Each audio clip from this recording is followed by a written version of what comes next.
नमस्कार।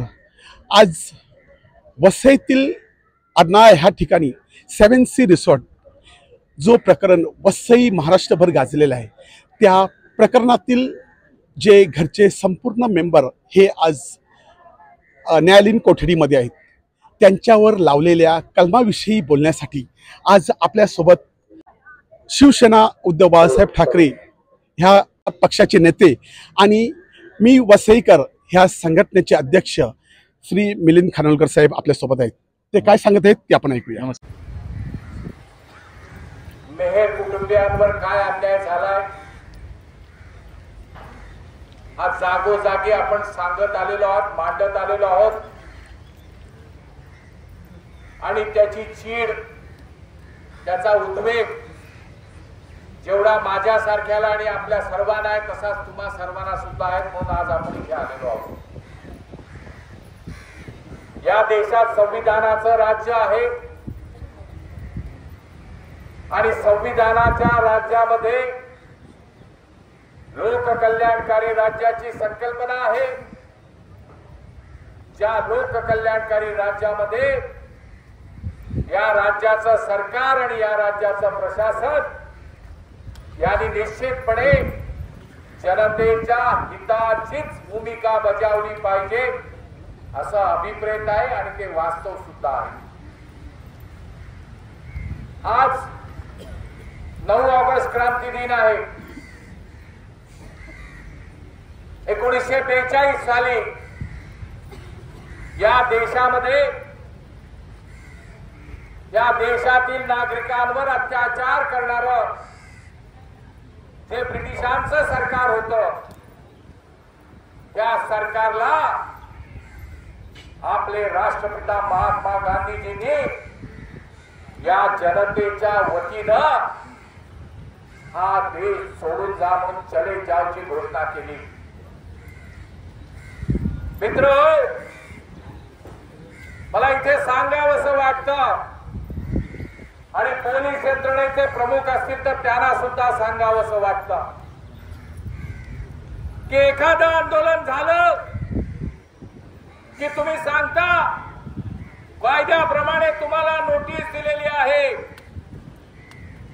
माझं पोलीस अधिकाऱ्यांना सांगणं आहे, तुम्ही कोणाला नोटीस देता, तुम्ही काय लिहिता त्या नोटीस मध्ये, याचा पण एकदा तुम्ही विचार केला पाहिजे। तुम्ही सांगताय की या देशाच्या अस्मितेला धक्का पोहोचेल, या पोलिसांच्या इमेजला धक्का पोहोचेल, असं कोणतंही काम तुम्ही केलं तर तुमच्या विरुद्ध कारवाई करण्यात येईल। मी यांना सांगू इच्छितो, मला ही नोटीस दिली आहे, मी या देशाचा एक नागरिक आहे, समाजाचा घटक आहे। सांगू इच्छितो, या 42च्या लढ्यामध्ये, चले जावच्या लढ्यामध्ये माझी आई त्यावेळेला 12 वर्षाची होती, 12 वर्षाची। अनेक स्वातंत्र्य सैनिक लढले, मी माझं मोठेपण सांगायला इथे उभा नाही, परंतु या देशातील जनता काय आहे आणि आपण काय नोटीस काढतो याचा पोलीस अधिकाऱ्यांनी एकदा निश्चित काढण्याच्या अगोदर माहिती घेतली पाहिजे, विचार केला पाहिजे। 3 महिन्याच्या 2 जेल भोगल्यात माझ्या आईने। आज आरपीवाय शाळेतून त्या अनेकांना माझी आई एकटीच नाहीये, अनेक वसईतले स्वातंत्र्य सैनिक आहेत, त्याचा इतिहास तुम्हाला माहिती पाहिजे म्हणून सांगतोय। आरपीवाय शाळेतून त्यांना काढून टाकलं, इंग्लिश स्कूल शाळा स्थापन केली तेव्हा त्यांना ऍडमिशन मिळाले, ब्रिटिश सरकारने काढून टाकलंय। असे आमचे स्वातंत्र्य सैनिक लढलेले आहेत त्या देशामध्ये, म्हणून या स्वातंत्र्य मिळाले आणि या स्वातंत्र्यामध्ये, स्वतंत्र देशामध्ये हे अधिकारी आज इथे या पदावर बसून आपला अधिकार जनतेच्या कल्याणासाठी बजावत आहे, अशी अपेक्षा जनतेची आहे। त्या अधिकाऱ्यांना परत सांगतो, माझा मोठेपणा नाही सांगत आहे, पण अधिकाऱ्यांनी याची नोंद घेतली पाहिजे। आमची दुसरी पिढी सुद्धा सैन्यामध्ये आहे, मुलगी माझी सैन्यामध्ये आहे. ते रक्त स्वातंत्र्य सैनिकाचं पुढे चाललंय. राष्ट्रपतींचं मानचिन्ह आहे प्रतिभा पाटीलांचं.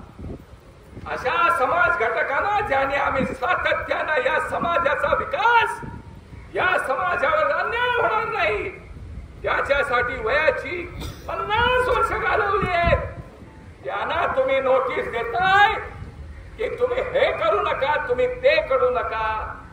तुम्ही थोडा विचार केला पाहिजे.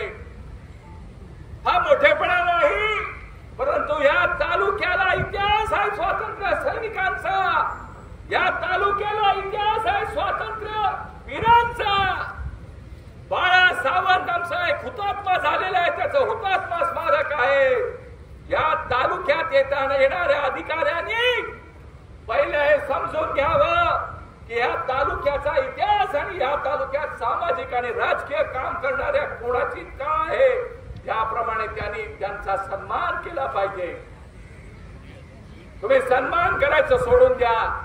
तुम्ही नोटीस बजावताय, तुम्ही अप्रत्यक्षरित्या आम्हाला धमकावताय, परंतु आमची भूमिका या देशाला संविधान वाचवायचे, आमची सर्वांची भूमिका या देशाला वाचवण्याची आहे, या देशातील नागरिकाला न्याय मिळवण्यासाठीची आहे. आणि म्हणून हा गांधीजींनी जो सांगितलाय, जो आमच्या भूमिपुत्रावर, मेहर कुटुंबियांवर जो अन्याय झालेला आहे, असत्यपणे त्यांच्यावर जे गुन्हे दाखल झालेले आहेत, ते कलमाची खोटी कलम लावलेली आहेत, ती त्यांनी मागे घ्यावी, हा सत्याचा आग्रह धरण्यासाठी आम्ही आलेलो आहोत. आणि मित्र, या आग्रहाची, शांततामय आंदोलनाची ताकद इतकी आहे की भले भले सत्ताधारी आणि भलं भलं प्रशासन या समोर नमलेला आहे. आमचा 50 वर्षातला अनुभव आहे.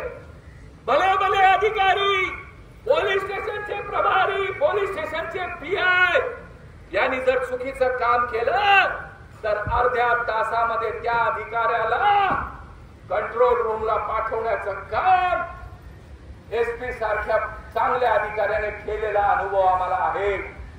आम्हाला हाही अनुभव आहे की DYSP आखडे साहेब असताना अशी जनता वसई पोलीस स्टेशनला बसलेली होती, त्यांचे प्रश्न सुटत नव्हते. ते आखडे साहेब DYSP दीड तास या जनतेसमोर उभे होते. 2 ऑक्टोबरचा तो कार्यक्रम होता. 2 ऑक्टोबरला आम्ही असंच आजच्या सारखं तोंडावर पट्टी लावून महात्मा गांधीजींना स्मरण करून आणि त्यांची प्रतिमा घेऊन आम्ही पोलीस स्टेशनवर गेलो होतो. आणि आखडे साहेबांनी 1.5 तासानंतर संवाद केला आणि सांगितलं की मी तुमच्या सर्व प्रश्नांशी सहमत आहे. ज्या ज्या कोणावर अन्याय झालाय त्यांची प्रत्यक्ष भेट घेतली तिथेच आणि त्यांच्यावरचा अन्याय दूर केला. असं हे पोलीस प्रशासन आहे आणि असलं पाहिजे. जसं साहेब म्हणाले, सदरक्षणाय खलनिग्रहणाय, आम्हाला सांगायची गरज पडता कामा नये. तपास यंत्रणेचं मोठं प्रशिक्षण घेतलेली पोलीस यंत्रणा आहे. अतिशय बुद्धिमान अधिकारी या पोलीस यंत्रणेमध्ये आहेत. किंवा आमची विनंती आणि आमचं म्हणणं आहे की तुम्ही तुमचा योग्य अहवाल तात्काळ मुख्यमंत्री आणि गृहमंत्र्यांना पाठवा की इथे कुठेतरी काहीतरी गडबड झालेली आहे, आमच्या कलम लावताना काहीतरी चुकीचं झालेलं आहे किंवा काहीतरी अनावधानानं घडलेलं आहे किंवा कसंही, परंतु त्याच्या दुरुस्त करण्याची गरज आहे. नाहीतर एखादं मेहर कुटुंब, वसईचा भूमिपुत्र उद्ध्वस्त होण्याची शक्यता आहे. हीच विनंती आमची आहे. आमचं या महाराष्ट्राच्या मुख्यमंत्र्यांना, आदरणीय एकनाथ शिंदे साहेबांना, आमच्या महाराष्ट्राच्या उपमुख्यमंत्री देवेंद्र फडणवीस साहेबांना, आमच्या या महाराष्ट्राच्या पोलीस प्रशासनाचे वरिष्ठ आहेत, मग ते महाराष्ट्राचे असो ते मीरा भाईंदरचे असो, आम्हाला आमची विनंती आहे की हा जो अन्याय भूमिपुत्रांवर झालेला आहे तो अन्याय दूर व्हावा. ही जी कलम खोटी लागलेली आहे ती दूर व्हावी अशी आमच्या नागरिकांची आणि त्या मेहर कुटुंबियांची विनंती आहे.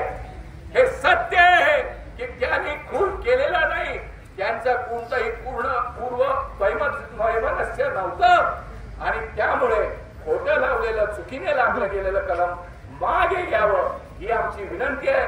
त्या विनंतीचा सन्मान या प्रशासनानं केला पाहिजे असं आमचं त्या प्रशासनाला सांगणं आहे. त्या सत्याचा आग्रह करण्यासाठी आम्ही इथे आलेलो आहोत.